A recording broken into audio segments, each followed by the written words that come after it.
તો આ સિટીને જોઈને આપ લોકોને ખ્યાલ આવે છે કે આપણે કયા સિટીમાં છીએ? ધ્યાનથી જુઓ, આજુબાજુ માર્કેટ, આ બધી દુકાનો, આ બધું જોઈને આપને ખ્યાલ આવી જ ગયો હશે કે આપણે લોકો ક્યાં આગળ છીએ. યસ, આપ લોકોએ ખૂબ જ સાચું ગેસ કર્યું છે. આપણે લોકો અત્યારે છીએ પાલીતાણાની પવિત્ર ભૂમિ પર. અને આજે આપણે જે જગ્યા એક્સપ્લોર કરવાના છીએ એ જગ્યા આપે હજુ સુધી ક્યાંય પણ સોશિયલ મીડિયામાં નહીં જોઈ હોય એની મને ખાતરી છે. તો વિડીયોના અંત સુધી બન્યા રહેજો. વિડીયોમાં આગળ જુઓ કે આપણે લોકો ક્યાં જઈ રહ્યા છીએ. આમ તો આપના માટે આ જગ્યા જાણીતી છે. આપ કેટલી વખત આ બધી જગ્યાઓએથી પસાર પણ થઈ ચૂક્યા હશો, પણ અમે આજે આપને જ્યાં લઈ જઈ રહ્યા છીએ ત્યાં આગળ આપ લગભગ ક્યારેય નહીં ગયા હોવ. પ્રણામ, જય જીનેન્દ્ર. અત્યારે આપણે પાલીતાણાની ભૂમિ પર છીએ. પાલીતાણા આ નામ સાંભળતા જ આપણી સામે 3745 પગથિયા, જય તળેટી, બાબુનું દેરાસર, ગગનચુંબી જિનાલયો, દાદાની ભવ્ય પ્રતિમા, દાદાની ભવ્ય આંગી, આ બધા દ્રશ્યો આપણી આંખની સામે તરી આવે. જનરલી આપણે જ્યારે પણ પાલીતાણા આવીએ ત્યારે જય તળેટીએ આપણે દર્શન કરીએ, પૂજા કરીએ, ત્યાં ચૈત્યવંદન કરીએ, ગિરિરાજની જાત્રા કરીએ, ઉપર દાદાની સેવા પૂજા કરીએ અને ધન્ય થઈને પાછા ફરીએ. પરંતુ આજે અમે આપને એક એવી જગ્યાએ લઈ આવ્યા છીએ જેનું ડાયરેક્ટ કનેક્શન ગિરિરાજ સાથે છે. ગિરિરાજની જાત્રા કરતાં પહેલાં આ જગ્યાએ શીશ નમાવવું જરૂરી છે, પણ માહિતીના અભાવે આપણામાંના મોટા લોકો આ જગ્યાથી અજાણ છે. અત્યારે હું ઊભી છું, એ જગ્યા છે પાલીતાણાની મુખ્ય બજાર, એની વચ્ચોવચ્ચ અત્યારે હું ઊભી છું. અને આ જે જગ્યા છે એનું નામ છે જૂની તળેટી. આપણે અહીં આગળ જોશું તો અહીં આપ જોઈ શકશો ચતુર્થ આરે કી તળેટી, ચોથા આરાની તળેટી એવું સ્પષ્ટ લખેલું છે. હવે આ જૂની તળેટી, આનું મહત્વ, પવિત્રતા, ઇતિહાસ આ બધું જાણતા પહેલાં આપણે ગિરિરાજની જે ભવ્યતા છે, એનું જે મહત્વ છે એ જાણવું જરૂરી બને. આ તકે આપને જણાવી દઉં કે આ કોઈ સામાન્ય વ્લોગ નથી, પણ આચાર્ય શ્રી ધનેશ્વર સુરીશ્વરજી દ્વારા રચિત મહાગ્રંથ કે જે 14 અધ્યાયમાં લખેલો છે. ગ્રંથનું નામ છે શત્રુંજય મહાત્મ્ય. આના પાના ઉથલાવીને આજે આપણે ઘણી બધી વાતો જાણીશું, તો વિડીયોના અંત સુધી બન્યા રહેજો અને વિડીયોને જેટલો બને એટલો વધુમાં વધુ શેર પણ કરજો. આચાર્ય શ્રી ધનેશ્વર સુરીશ્વરજી દ્વારા રચિત આ મહાગ્રંથ છે શત્રુંજય મહાત્મ્ય. એમાં દર્શાવ્યું છે કે આ ધરતી પર અનેક જિનાલયો છે, અનેક તીર્થો છે, પણ શત્રુંજય ગિરિરાજને તીર્થાધિરાજ કહેવામાં આવે છે. શા માટે? કારણ કે તીર્થાધિરાજ શત્રુંજય શાશ્વત ગિરિરાજ છે. શાશ્વત ગિરિરાજ શા માટે? કારણ કે ભૂતકાળમાં પણ આ ગિરિરાજ હતો, અત્યારે પણ વિદ્યમાન છે અને ભવિષ્યમાં પણ રહેશે. આ દુનિયામાં પ્રલય આવે, દુનિયાનો નાશ થઈ જાય, પણ શત્રુંજય ગિરિરાજ છે એ કાયમ રહેશે. આ ભૂમિ કેટલી પવિત્ર છે, શત્રુંજય ગિરિરાજ કેટલો પવિત્ર છે એ વિશે આમાં વર્ણન મળે છે કે આ પૃથ્વી પરના રજકણોની જો આપણે ગણતરી કરી શકીએ, કણે કણની ગણતરી કરીએ ને તો એનાથી પણ વધારે એટલે કે અનેક ગણા આત્માઓ આ શત્રુંજય ગિરિરાજ પરથી કેવળ જ્ઞાન પામીને મોક્ષે ગયા છે. આ દુનિયા પર શું આપણે બીજી કોઈ એવી જગ્યા જોઈ છે કે જ્યાં આ આખી પૃથ્વીના કણે કણ કરતાં પણ અનેક ગણા વધારે આત્માઓ ત્યાંથી મોક્ષે ગયા હોય? શ્રી શત્રુંજય ગિરિરાજની પવિત્રતા કેટલી છે એ જાણીએ તો આ ભૂમિ પર જે મોટા મોટા તીર્થો આવેલા છે, અહીં કરોડો સોના મહોરોનું ગુપ્ત દાન કરીએ. કેટલી સોના મહોરો? કરોડો સોના મહોરો. અને કેવું દાન? ગુપ્ત દાન કરીએ ત્યારે જે પુણ્ય અર્જિત થાય એટલું પુણ્ય તો ગિરિરાજની સન્મુખ શુભ ભાવથી ગણેલ એક નવકાર મંત્ર દ્વારા અર્જિત થઈ જાય છે. અને હવે એ ગિરિરાજ જે છે એનું આ જૂની તળેટી સાથે શું કનેક્શન છે એ જોઈએ. તો આ જે જૂની તળેટી છે આપણે જોયું, ત્યાં ઉપર લખેલું છે ચોથા આરાની તળેટી, એટલે કે એ સમયે ગિરિરાજના મૂળિયા અહીં આગળ હતા, અહીંથી ગિરિરાજની શિલાઓ શરૂ થતી હતી. એ સમયે રાજા કુમારપાળ, મંત્રી વસ્તુપાળ તેજપાળ, સમરાશા વગેરે જેવા મહાન વ્યક્તિઓ જ્યારે અહીં આવતા ત્યારે ગિરિરાજની જૈણા ખાતર, શાના માટે? ગિરિરાજની જૈણા માટે પોતાના હાથી, ઘોડા, રથ વગેરે જેવા રાજવી ઠાઠમાઠ અહીં આગળ ત્યાગી દેતા. અહીં આગળ સંઘોના સામૈયા અહીં આગળ જ અહીંથી જ થતા હતા.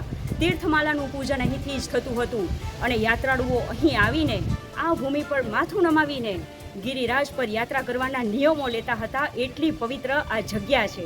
આ જૂની તળેટીની પવિત્રતા કેટલી છે, શત્રુંજય મહાત્મ્યમાં આચાર્ય શ્રી ધનેશ્વર સુરીશ્વરજીએ બતાવ્યું છે કે જે લોકો શારીરિક રીતે ગિરિરાજની યાત્રા કરવા માટે સક્ષમ ના હોય, ઉંમરના હિસાબે કે અન્ય શારીરિક મુશ્કેલીના કારણે દાદાની યાત્રા કરવા માટે જે લોકો સક્ષમ ના હોય, એ લોકો આ જય તળેટી, જૂની જય તળેટી પર આવી શુભ ભાવપૂર્વક ખમાસમણ દઈ આંખો બંધ કરી અને શુભ ધ્યાનથી જો શત્રુંજય ગિરિરાજની ભાવયાત્રા કરે, અહીં બેઠા બેઠા માત્ર ભાવયાત્રા કરે તો પણ દાદાની યાત્રા કરવાનું એમને પુણ્ય પ્રાપ્ત થાય છે.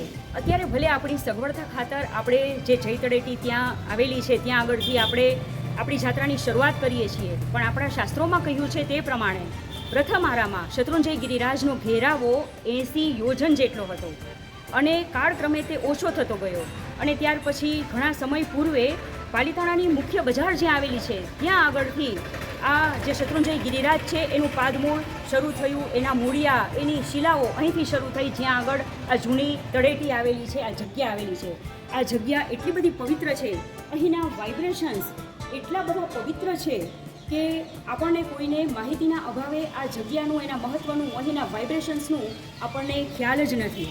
આપણે જોઈ શકીએ છીએ તેમ આ જે જગ્યા છે એ શેઠ શ્રી આણંદજી કલ્યાણજી પેઢીની અંતર્ગત આવે છે અને મને ચોક્કસથી એવી ખાતરી છે કે શેઠ શ્રી આણંદજી કલ્યાણજીની પેઢી આ જગ્યાનું જે મહત્ત્વ આપણે શાસ્ત્રોમાં દર્શાવ્યું છે એ પ્રમાણે બધાની સામે આ જગ્યાને ઉજાગર કરવા માટેના ચોક્કસથી પ્રયત્નો કરશે.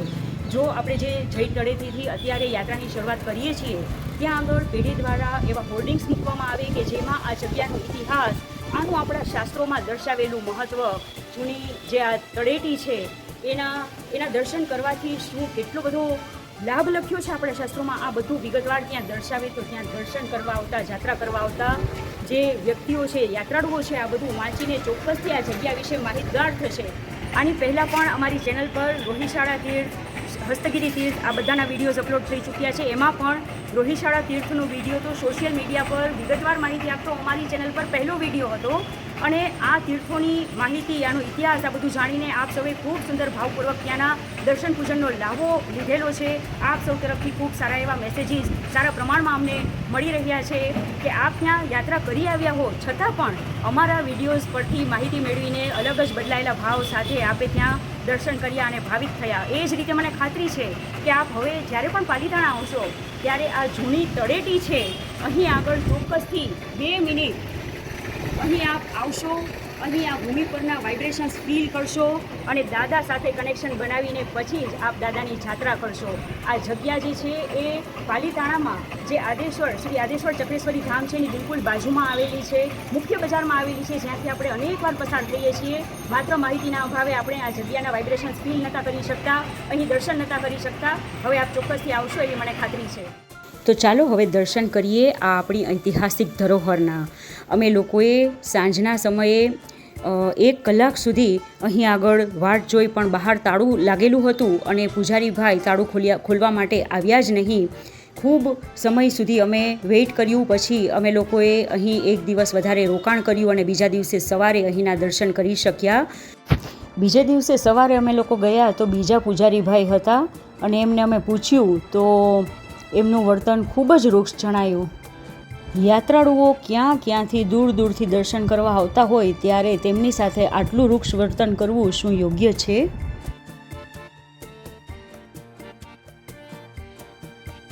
હવે આપ જે દર્શન કરી રહ્યા છો એ શ્રી આદિનાથ દાદાના પગલાં છે, જે અહીં આવેલ લલિત સાગર તળાવમાંથી લાવીને અહીં સ્થાપિત કરવામાં આવેલા છે. અતિ અદ્ભુત દાદાના પગલાં છે અને જોઈને જ આપણને ખરેખર ધન્યતાની લાગણી અનુભવાય. ખૂબ સુંદર નક્કાશી કરેલી છે અને અતિ પ્રાચીન આ પગલાં જ્યારે આપ આપની નરી આંખે નિહાળશો ત્યારે ગદગદ થયા વિના રહેવાશે નહીં, એટલી અદ્ભુત અનુભૂતિ થશે. આ જગ્યાના વાઇબ્રેશન્સ ખરેખર મેં ફીલ કરેલા છે. આપ એક વખત અહીં આવીને શાંતિથી આંખ બંધ કરીને અનુભવ કરજો, આપને ખ્યાલ આવી જશે કે કેટલી અદ્ભુત આ જગ્યા છે. હવે અહીં આગળ આ જે દેવકુલિકા છે આમાં પણ શ્રી આદિનાથ દાદાના પગલાં રાખવામાં આવેલા છે, જેના આપ ખૂબ સુંદર દર્શન કરી શકો છો. આપણી કેટલી પ્રાચીન ધરોહર કે જ્યાં ઉપર ચોખ્ખું લખેલું છે કે ચતુર્થ આરાની તળેટી, આપણા માટે કેટલી અદ્ભુત મહત્ત્વની પવિત્ર આ જગ્યા છે. પણ આ જગ્યા વિશે મોટાભાગના લોકો જાણતા નથી. બજારમાં વચ્ચોવચ્ચ જ્યાંથી આપણે ખરીદી કરીએ છીએ તેના પાછળના ભાગે જ આવેલી છે આ જગ્યા વિશે આપણામાંના મોટાભાગના લોકો અજાણ છે. તો આ તકે મારી શેઠ શ્રી આણંદજી કલ્યાણજી પેઢીને ખાસ વિનંતી છે કે આ જગ્યા બધાના જાણમાં આવે એના માટે ખાસ પ્રયત્નો પેઢી દ્વારા કરવામાં આવે. હવે આ દેવકુલિકામાં ડાબી બાજુએ શ્રી ગૌતમ સ્વામીજીના પગલાં છે અને જમણી બાજુએ આચાર્ય શ્રી મણિ વિજયજી દાદાના પગલાંના આપ દર્શન કરી શકો છો. આટલી પ્રાચીન ઐતિહાસિક આપણી ધરોહર અને આનો રખરખાવ જોઈને ખરેખર અમારું હૃદય દ્રવી ઉઠ્યું હતું. આ જે પરિસ્થિતિમાં અહીં બધું મેન્ટેન કરવામાં આવે છે એ ખરેખર સુધારણા કરવા યોગ્ય છે. આ જે પણ વ્યક્તિઓ આના માટે જવાબદાર હોય એને મારી ખાસ વિનંતી છે કે આ જગ્યાની માહિતી બધા સુધી પહોંચે, આપણી ભાવિ પેઢી આ જગ્યાના દર્શન કરી શકે, અહીંના વાઇબ્રેશન્સ ફીલ કરી શકે અને આપણી આ ધરોહર સચવાઈ રહે એના માટે જે નવી જય તળેટી છે જ્યાંથી આપણે જાત્રાની શરૂઆત કરીએ છીએ ત્યાં આગળ હોર્ડિંગ્સ મૂકવામાં આવે, બધી ધર્મશાળાઓમાં આ માટેની અવેરનેસ માટે બોર્ડ્સ મૂકવામાં આવે, લખાણો મૂકવામાં આવે, રોડ પર પણ મોટા મોટા હોર્ડિંગ્સ દ્વારા આપણે બધાને જાણકારી આપી શકીએ છીએ. તો અહીં આવવા માટે બધા ભાવિત બને, ઈચ્છુક થાય અને અહીં આ જગ્યાનું મહત્ત્વ જળવાઈ રહે, અહીંના વાઇબ્રેશન્સ જે છે એ બધા ફીલ કરી શકે, દર્શનનો લાહવો લઈ શકે. આના માટે શેઠ શ્રી આણંદજી કલ્યાણજી પેઢીએ ખાસ પ્રયત્નો કરવા જ જોઈએ એવી મારી પેઢીને વિનંતી છે. અને આ વિડીયો જે લોકો નિહાળી રહ્યા છે એ લોકોને ખાસ વિનંતી છે કે આપના બધા જ ગ્રુપમાં, ફેસબુક, વોટ્સએપ ગ્રુપમાં અને આપના ફ્રેન્ડ્સ અને ફેમિલીમાં આ વિડીયો ખાસ શેર કરવા માટે વિનંતી છે, જેથી કરીને આપણે વારંવાર અહીંથી નીકળી તો જતા હોઈએ છીએ પણ આ જગ્યાનો લાહવો લઈ શકતા નથી. આ ચતુર્થ આરાની, ચોથા આરાની જૂની તળેટી છે. અહીંથી જ હવે આપણે દાદાને યાદ કરી એની સાથે કનેક્શન બનાવીને આપણી જાત્રાની શરૂઆત કરીએ અને આપણે આ અદ્ભુત લાહવો લઈએ.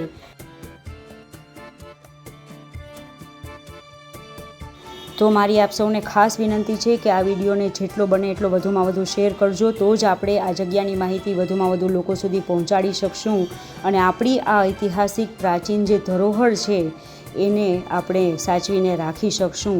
એનું મહત્ત્વ નવી પેઢી જાણી શકશે અને અનુભવી શકશે. આ જગ્યાની મુલાકાત લઈને અમે લોકો નીકળી પડ્યા છીએ નવી સફરમાં, નવી જગ્યાની મુલાકાતે.